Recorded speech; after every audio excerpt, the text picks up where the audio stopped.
DPDP act में cross border data transfer के बारे में बात की गई है, जो कि एक स्वाभाविक सी बात है, जरूरत है। भारत देश के बिजनेसेस भारत से बाहर भी होते हैं।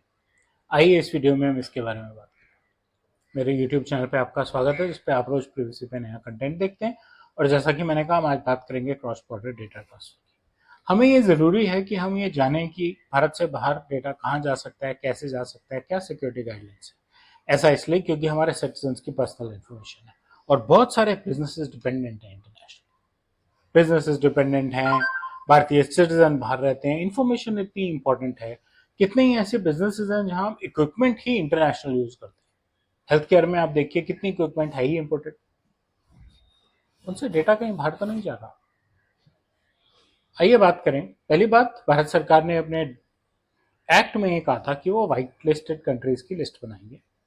सिर्फ उन कंट्रीज को डेटा भेजना अलाउड होगा। इससे अलावा बहुत ज्यादा डिटेल्स एक्ट के टाइम पे नहीं थी। कुछ डिटेल्स अभी रूल्स में है, जो अभी 2025 में ही लॉन्च किए गए थे, और अभी आगे चल के जब फाइनलाइज होंगे तो प्रॉपर डेट रहेगी।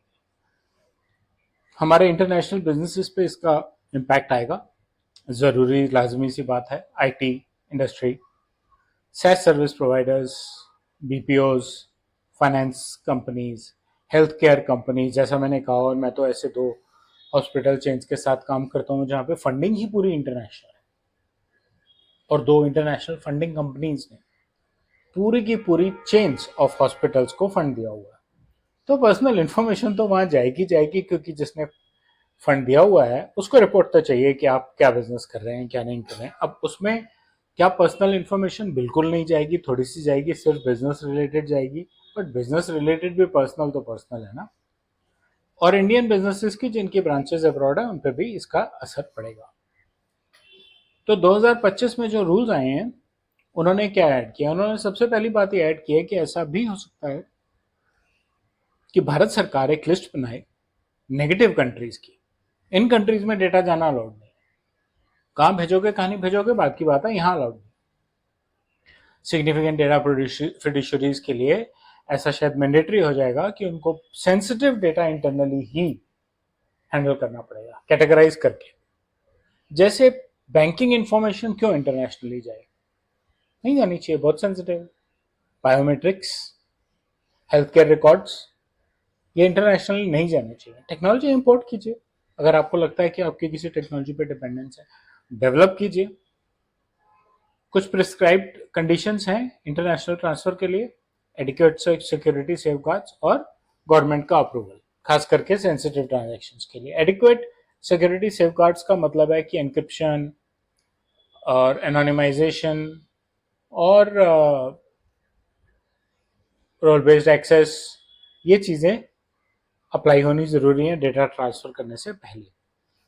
ये एक थोड़ी अडेप्टिव सी अप्रोच आ गई है। कोई नई कंट्री आती है, कोई नया डेटा टाइप आता है, तो गवर्नमेंट के पास एक ऑप्शन है चूज करने की, रीइवेल्युएट करने की, और अकॉर्डिंगली उस कंट्री को, उस डेटा टाइप को नेगेटिव या व्हाइट लिस्टेड कैटेगरी में डालने की।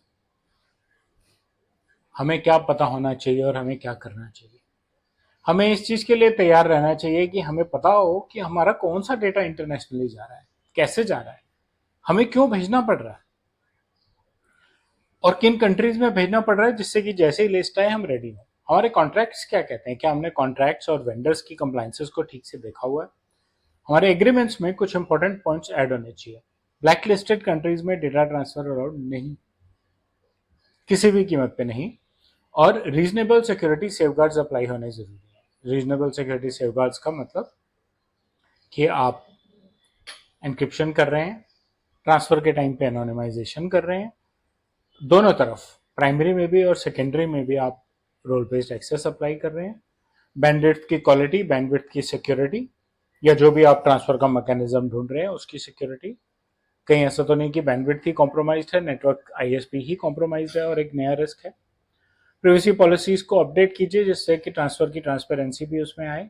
डेटा लोकलाइजेशन की कोशिश कीजिए, जो मैंने पहले भी कहा था। टेक्नोलॉजी इंपोर्ट कर लीजिए ना, डेवलप कर लीजिए, और फ्यूचर प्रूफ रेडीनेस रखिए। जीडीपीआर रिकमेंडेड एससीसीज के साथ क्या आप अलाइंड है? बाइंडिंग कॉर्पोरेट रूल्स के साथ क्या आप अलाइन हैं?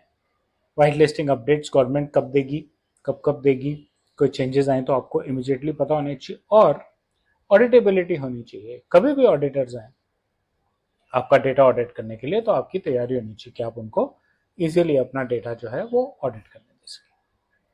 Cross border data transfer DPDP act 2023 पे सिर्फ इतना ही। मुझे उम्मीद है आपको कंटेंट अच्छा लगा होगा। बेल और लाइक आइकन दबाएं, मेरे चैनल से सब्सक्राइब करें और अपना फीडबैक कमेंट सेक्शन में शेयर करें। धन्यवाद।